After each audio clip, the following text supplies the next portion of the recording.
Woodlands হাসপাতাল থেকে আমি রিত বসু। আজ আমরা কথা বলবো শীতকালের খাওয়া দাওয়া নিয়ে। এই সময়টায় বড়দিন, নিউ ইয়ার্স ইভ, বিয়ে বাড়ি, পিকনিক ইত্যাদি মিলিয়ে বেশ কিছু সময় অতিরিক্ত খাওয়া হয়ে যায় এবং তথাকথিত রিচ ফুডস খাওয়া হয়ে যায়।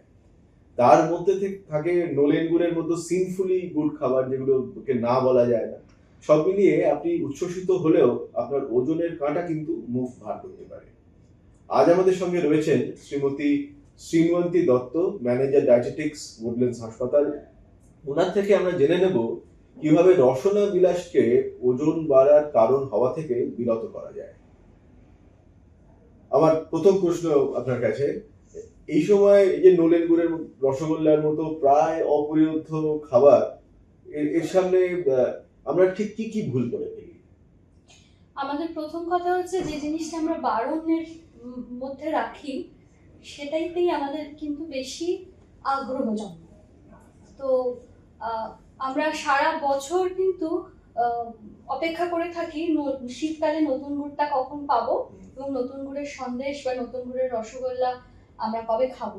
এবার প্রবণতা যেহেতু বেশি থাকে সেই জন্য আমাদের খাওয়ার প্রবণতা মানে পরিমাণে খাওয়ার প্রবণতাটা বেড়ে যায়।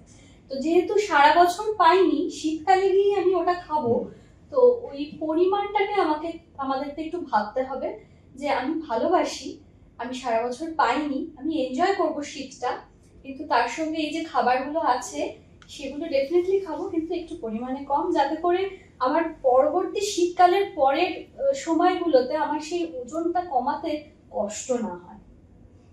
ডেজার্ট যখন আছে তখন তো মানে you have already had your fill, মানে অনেকটা খেয়েছেন, তারপরে এই রসগোল্লা ইত্যাদি খাচ্ছেন। হ্যাঁ, তো সেই সবও কি মাথায় রাখা দরকার যে আমি আজকে কতটা ইতিমধ্যে খেয়ে ফেলেছি। আমি পার্টিকুলারলি রসগোল্লা বা সন্দেশ নিয়ে বললাম যে যারা ভীষণ মিষ্টি ভালোবাসেন এবং একদম শীতকালের এই সময়টার জন্য অপেক্ষা করে থাকেন, তাদেরকে আমি এইটা সবার আগে বললাম। কিছু ডায়াবেটিক পেশেন্টও আছেন যারা কিনা মানে সারা বছর আমি খাবো না, কিন্তু ওই সময় গিয়ে আমি ডায়াবেটিক আমি আর নিজেকে কন্ট্রোল করতে পারবো না, আমি খাবো একটু।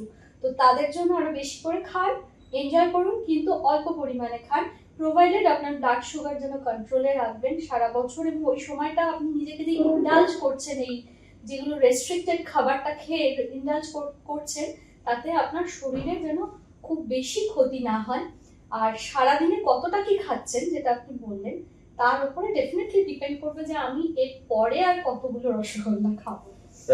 হয়তো খানিকটা এর মধ্যে এই উত্তরের খানিকটা আমার পরের প্রশ্নতেও চলে আসবে, সেটা হচ্ছে যে শীতকালের সব পছন্দের খাবার ওজন না বাড়িয়ে উপভোগ করা কি সম্ভব, এবং অল্প পরিমাণে খাওয়ার বা ফুড টাইমিং এ আপনার যদি কোনো প্রশ্ন পরামর্শ থাকে। হ্যাঁ, আপনার প্রথম প্রশ্নে আসি যে শীতকালে সত্যি অনেক আমাদের কি হয় যে টেম্পারেচারটা যেহেতু কমে গেছে, খুব বেশি গরমে যেরকম আমরা খুব ভালো করে খেতে পারি না, ঠিক উল্টোটা হয়, খাবার অনীহা এসে যায়।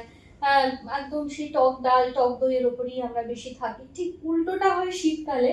আমাদের বিএমআর বেসাল মেটাবলিক রেটটাও তো তখন বাড়ছে কমছে ফ্লাকচুয়েট করে, তো সেই জন্য আমাদের খাওয়ার ইচ্ছেটাও আমাদের তখন আসে। টেম্পারেচার খুব ঠান্ডা পড়লে একটু মনে হয় ফ্রাইড কিছু খাবার খাই, ক্যালোরি যুক্ত খুবই যেগুলো বেশি ক্যালোরি যুক্ত খাবার সেগুলো আমাদের খাওয়া হয়ে যায়।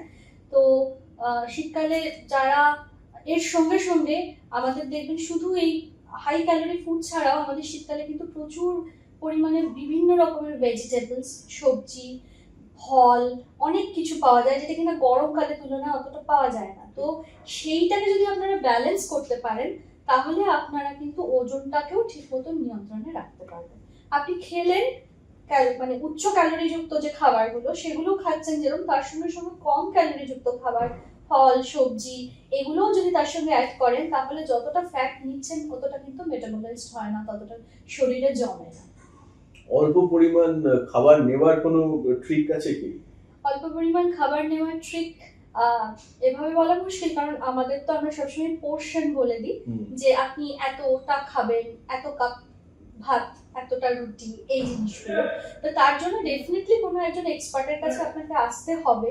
শুধু শুধু নিজে নিজে কোনো গুগল বা একদম অনলাইনে নিজে নিজে করা বা কোনো বন্ধুর থেকে আলোচনা করে জিনিসটা না করাই ভালো। সবসময় আমরা বলবো যে টেক এক্সপার্ট ওপিনিয়ন, কিন্তু তার সঙ্গে যেটা আপনি করতে পারেন, আপনার নিজেরও একটা ধারণা থাকবে, বিভিন্ন কাগজে বা ম্যাগাজিনে আপনারা দেখছেন, পড়ছেন যে কোন কোন খাবারগুলো খেলে আমার এর মধ্যে বেশি ফ্যাট, বেশি ক্যালোরি আছে, এবং কার্বোহাইড্রেট বেশি যে ধরনের খাবারগুলো, প্লাস এই সময় আমাদের মিষ্টি খাওয়ার প্রবণতা, যেটা আগের প্রশ্নেই ছিল, এগুলো তো কার্বোহাইড্রেট ক্যালোরি বেশি।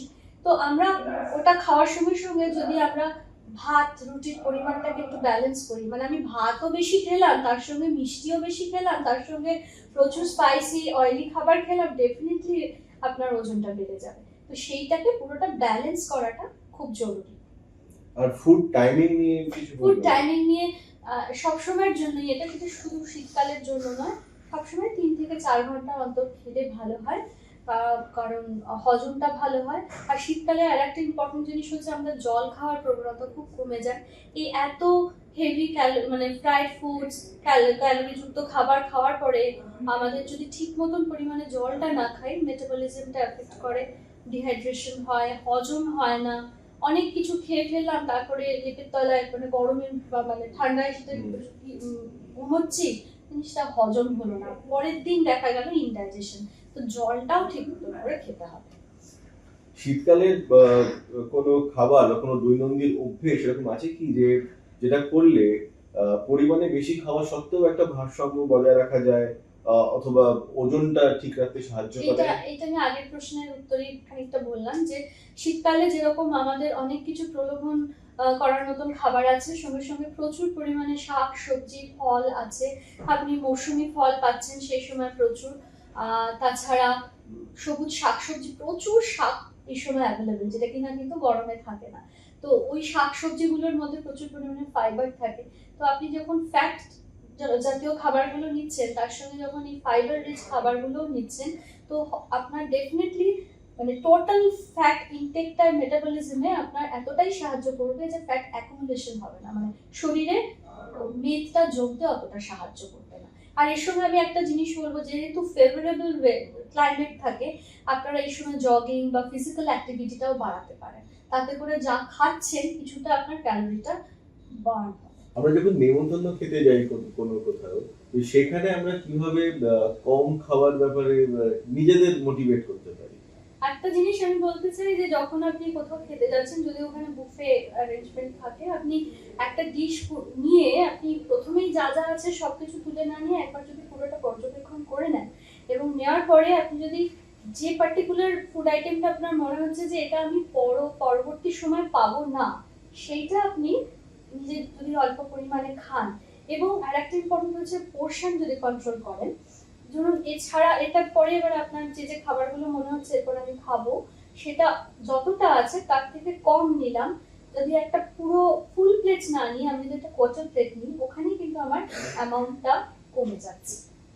এইটা আপনি এভাবে টিপস নিতে পারেন। এবং যে ধরনের খাবারগুলোতে ধরুন গ্রেভি আছে, তো গ্রেভি মানে ওখানে অয়েলটা বেশি, গ্রিজি আইটেমস, তো ওইটা অ্যাভয়েড করে যদি আপনার ইভেন ফ্রাইড চিকেনও যদি আপনার শুধু চিকেনটা থাকে সেটা বেটার। মিষ্টি বা আইসক্রিম এই ধরনের জিনিসগুলো আপনি যদি শেয়ার করেন কারোর সঙ্গে, ধরুন আপনি যখন কোথাও গেছেন বিয়ে বাড়িতে, আপনি যদি খাবারটার উপরেই কনসেন্ট্রেশন না করে আপনি যদি একটু সোশ্যালাইজ করেন, 20 মিনিট 25 মিনিট আপনি আপনার মানে প্রিয় মানুষদের সঙ্গে যদি একটু কথা বলতে বলতে খান, তাহলে দেখবেন খাবার ইনটেকটা একটু কম হবে। অনেক ধন্যবাদ আপনাকে। তাহলে দেখাই যাচ্ছে যে খাওয়া উপভোগ করবেন, কিন্তু প্রয়োজন আছে তার সঙ্গে একটু প্ল্যানিং থাকবে, ভারসাম্য বজায় রাখার একটা চেষ্টা থাকবে, মুখে হাসি কিন্তু হাঁসফাঁস নয়। সবাই ভালো থাকুন, আনন্দে থাকুন। নমস্কার। নমস্কার।